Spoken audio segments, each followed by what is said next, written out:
This is the Ielts listening test. You will hear a number of different recordings, and you will have to answer questions on what you hear. There will be time for you to read the instructions and questions, and you will have a chance to check your work. All the recordings will be played once only. The test is in 4 parts. At the end of the test, you will be given 10 minutes to transfer your answers to the answer sheet. Now turn to part 1.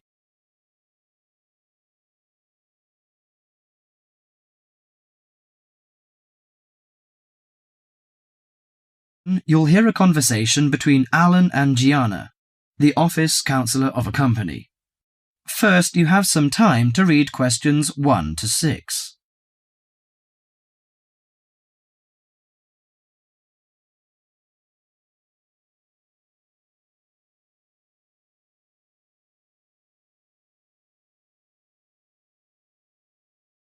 Now listen to the conversation and answer questions 1 to 6. What's up, Gianna? You look like you're in bad shape. Yes, maybe I'll get sick leave from the boss and finally catch up on some sleep. I've barely eaten and slept in days. Those are warning signs of occupational stress. How are things at work? Terrible. After all the layoffs lately, the workload is totally overwhelming for everyone that's left. So I spend every waking moment in the office. I'm kept busy all the time. So you need to take a few minutes break every so often to clear and refresh your mind. But my boss will complain I'm not hard-working. She's so capricious that you can't predict her reaction sometimes. Maybe your boss just doesn't have a clue about how much you're really doing. Keep her updated on your achievements and projects. Also insist that she prioritize everything so you can manage your time better. That's right. I suppose that would help me regain some sense of control, but I'm afraid that she'll take that as a sign of laziness and give me the axe. So take the initiative and hit the job hunting trail now. You'll be surprised at how many opportunities are out there. Well, that's encouraging. Anyway, you should cheer up and get rid of the situation. You know, according to a survey, about 40% of all people find their work very stressful, and 25% develop mental or physical diseases.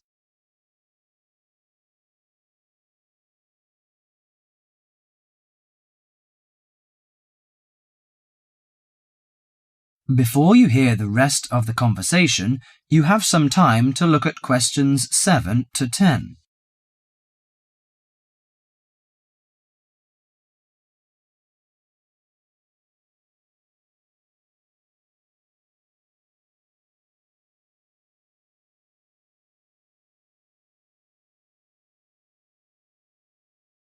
Now listen to the conversation and answer questions 7 to 10. So serious? I didn't know that. How do the problems start? You know, they start when conflicts at work induces stress. Your body reacts by flooding the bloodstream with hormones that tense up your muscles and increase your blood pressure. This is meant to save you in a fight or flight situation, but leads to a host of illnesses, ranging from insomnia and headaches to heart attacks, when it occurs regularly over an extended period of time. What should I do to prevent such things happening? Well, most occupational stress is attributed to a recognized lack of control. You should act in advance to relieve the problems. For example, you should actively pursue career opportunities rather than quietly worry about getting fired. Of course, you can't control everything, so you need to help your mind and body cope. Keep a journal to release your frustrations, take short walks to calm down, or if necessary, simply take a mental health day. That is the end of part 1.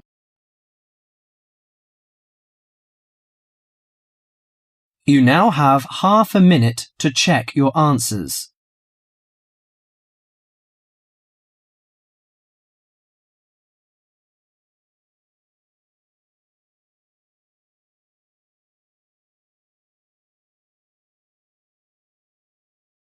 Now turns to part 2.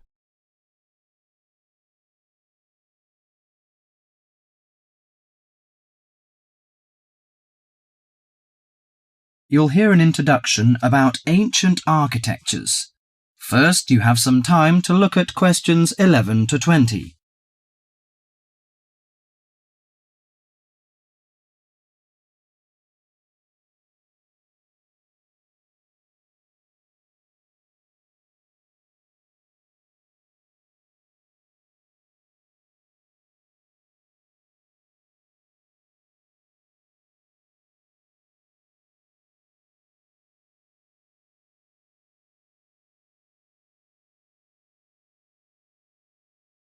Now listen carefully to the tape and answer questions 11 to 20. The architecture of the ancients often reflects the ideas and beliefs of that time. Some of the ancient structures can give us a glimpse into the minds of the people who built them. Now, Professor Francis is going to talk to us about ancient architecture. No story is more interesting or impressive than the story of architecture, and in particular the activities of human beings in the art of building. Let's have a look at this in some detail. Did you ever visit the pyramids? Look at this picture, please. The pyramids in Egypt are true wonders of the ancient world. Khufu's pyramid is a stunning 138-metre-high mass of 2.3 million stones, each weighing about 2.5 tons. It was built to geometrical perfection over 4,500 years ago, with simple stone and copper tools. It was so far advanced that some have suggested it was designed by aliens. Actually, there is an astronomical significance to the perfect precision of the pyramids. By using 2 stars that circle the sky polar point, Egyptian astronomers were able to arrange the pyramids due north. This was done because they believed the king's afterlife and the stars were closely related. They believed their pharaoh, that is, their king, had been transformed into another living being, a light in the sky in contrast to the darkness of death. Okay, now let's look at another picture. On this picture is Athens' ancient Parthenon. It is an immense columned temple, built almost entirely of marble. Athens' ancient Parthenon is a perfect model of classic Greek architecture. It was built to honour Athena, the goddess of wisdom. Therefore, it includes the ideals of logic and reason in its design. Built in the 5th century BC, the Parthenon is made up of almost 140 columns. The Greeks associated the columns with the virtues of a human being: strong, orderly, proud, and beautiful. The height and width of the Parthenon are designed with the rational logic of geometry. The upper diameter of each column is a bit narrower than its base. It bulges slightly in the middle and slants inward. This kind of optical illusion makes the columns appear more graceful and thus more beautiful. The Parthenon also symbolizes democracy. Each column supports the entire structure, just as each person contributes to the government. It symbolizes that Athens' government is democratic. Finally, I am going to introduce the Roman Colosseum, a large oval structure for public sports events, entertainment, or assemblies. The Roman Colosseum displays the practical nature and political thinking of Romans. The Colosseum was built in 80 AD, when, throughout its vast empire, Romans' population and wealth were growing. It was necessary for politicians to entertain the people in return for their support. Gladiators would battle wild animals, and even one another in order to entertain the bloodthirsty crowds. Constructed with tons of marble, the Colosseum stood 48 metres high. It has the capacity to hold up to 50,000 spectators. Spectators sat on the lower 3 levels, surrounded by towering roofed passageways. On hot days, a cover suspended from the top story provided shade from the sun. Ancient architecture gives us a sense of the different societies that build these amazing monuments. Through it, we can imagine what life was like when those civilizations were flourishing. That is the end of part 2. You now have half a minute to check your answers.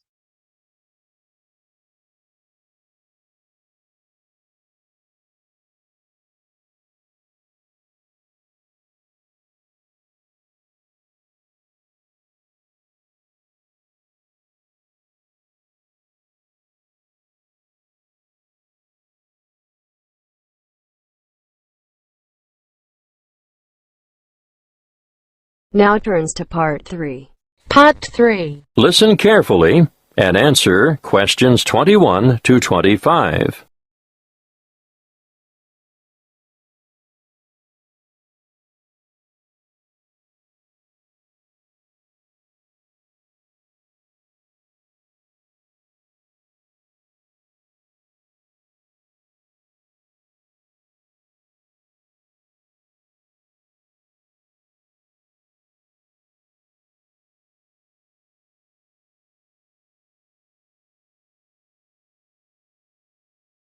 Come in and sit down, Lester. Sharon, I can see you're keen to know more. To start with, I'd just like to say that we value volunteers highly and recognize their importance and assistance in the provision of quality education. Thank you. We're looking forward to helping out. But what exactly can we do? Volunteers can undertake a range of tasks. In general, they enrich the English language program and complement the contributions of salaried staff members. Yes, but what would we do specifically? Oh, a variety of tasks. For instance, you can tutor individual students in reading. I thought that might be the case. But you can also help students edit their written responses. Great. Is that also a one-on-one activity? Oh, yes, definitely. But volunteers are also called on to assist in designated classes. And what exactly would we do there? Well, it depends on the class, of course, but usually you take on the role of an assistant. A teacher's assistant. Yes, that's it. Sounds like fun and good preparation for our own careers. Then, an enormous area of assistance is developing students' organizational skills. Yes, I can imagine that's why some of them are struggling in the first place. There's also the special needs unit. They always need volunteers there. But we have no training in special needs. That's not necessary. These students just really appreciate having any extra attention.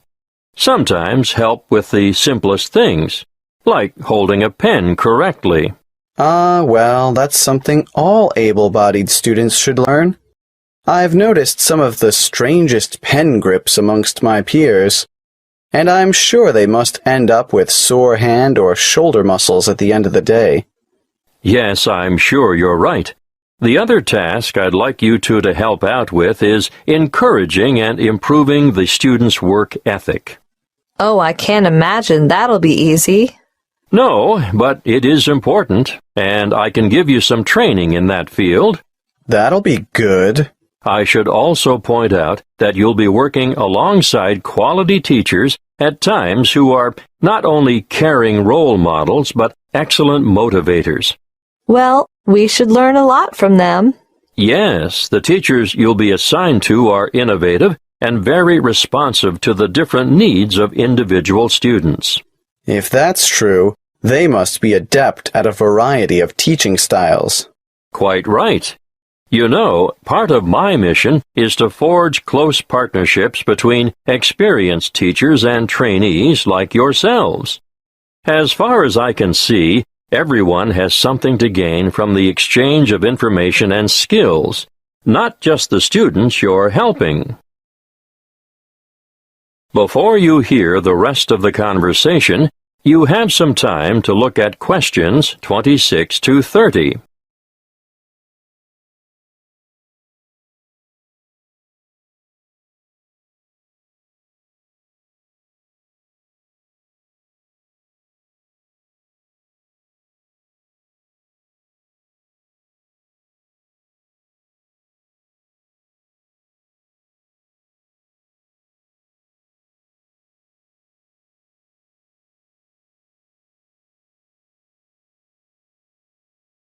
Now listen and answer questions 26 to 30. There are a number of interesting developments going on at the moment, and I've chosen you two because of your varied academic backgrounds. Now you, Sharon. I majored in business studies before I came to Teachers Training College. Yes, exactly. Well, I've always been more interested in science, marine biology in particular. Yes, I think it's quite exciting. The school you're going to assist at is augmenting the number of vocational learning experiences offered within its subjects. Educational philosophy these days seems to recognize the importance of increasing practical components in the curriculum. Areas of development being pursued include building and construction, agriculture, business education, and hospitality. But the Marine Studies course is already well developed. Oh, now I see where we fit in. You'll find that the school has an excellent library and audiovisual collection. There are 3 computer laboratories and a special needs network with 6 stations. Ah, they are well equipped. Wait till you see their independent learning center. What's so special about their ILC? They have the most sophisticated self-learning software I've ever seen in this region of the country. Really? Uh-huh. And there's a wide number of extracurricular activities, an extensive sporting program. Oh, sport? Not my thing at all. Well, no, maybe not. But they also promote students' participation in different scholastic competitions. I'm impressed. I think we're going to enjoy this. That is the end of part 3. You now have half a minute to check your answers.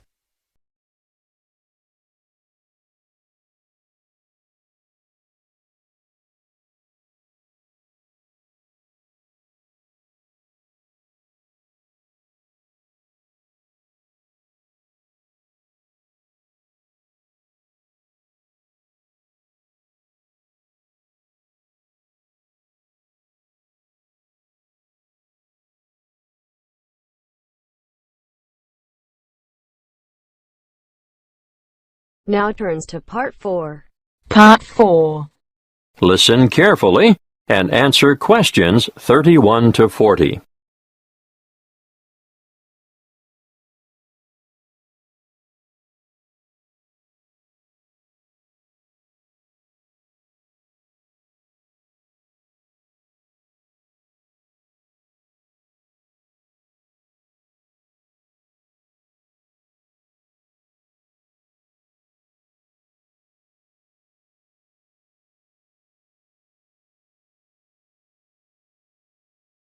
My talk today is on anxiety.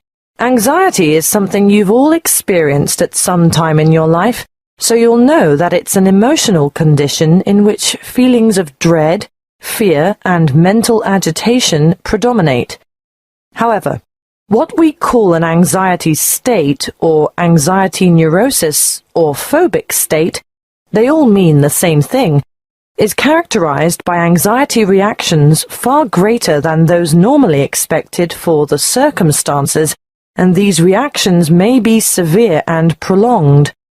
This is the most common form of neurosis in westernized countries. Usually, normal anxiety decreases with repeated exposure to the feared situation, whereas a neurotic anxiety tends to increase. Gradually, the person is inclined to avoid the feared situation and views it with increasing dread. Sometimes there may be an inherited tendency for this, but usually environmental issues are more important. The individual may have been a worrier throughout life, and a stressful condition, just before symptoms set in, is common. Often there is a gradual build-up of anxiety, possibly for weeks or months before the ultimate break occurs. The precipitating cause is usually one of great significance to the patient, often related to personal events, such as bereavement, a breakup, threats to career, health, or personal integrity.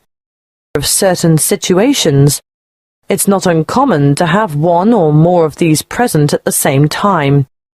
I'm going to name some frequent phobias and give you a description of their symptoms.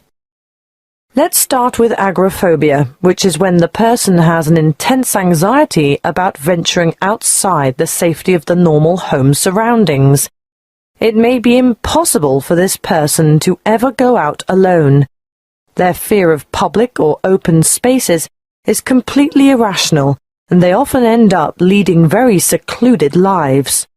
Claustrophobia, on the other hand, is a morbid fear of closed-in areas or places. If you see me taking the stairs instead of the lift, think about it. Am I trying to get more exercise, or am I trying to avoid the confined interior of the lift? And I'm sure you all know people who are afraid of flying. Sometimes it's the fear of being enclosed in the aeroplane itself, and you can imagine how the cramped confines of airline toilets are really bad news for these sufferers. Now I'll move on to discuss social phobia, which, believe it or not, is more common in men. It's an acute anxiety that develops when they are in the presence of others. They feel self-conscious, apprehensive, and embarrassed. If attention, real or imagined, is focused on the sufferer, he becomes uneasy and may blush, stammer, or stutter. Some sufferers even develop tremors, shaking or trembling movements of a part or parts of the body. Or another very common sign of their extreme discomfort is that they perspire profusely on their palms, under their arms, or on their feet. That brings me to the last one that I want to mention today, and that is single phobia. And no, it's not a fear of lifelong bachelorhood. This one is actually precipitated by an acute aversion to dogs, cats, spiders. You may have heard of the term arachnophobia. Well, it applies specifically to spiders, but any single thing can basically cause a strong aversion. Snakes, frogs, mice, or rats, for instance. I can assure you the list is unlimited. You name it, and someone is sure to have a phobia about it. Some people are terrified of the dark, for example, and I'm not talking about young children here. You'd be surprised how many adults are afflicted in this way. Well, I see our time is up. Next week I'll go into some of the treatments and therapies for phobias that have been used over the ages, and some of the relatively new drugs that have recently come on the scene. That is the end of part 4. You now have half a minute to check your answers.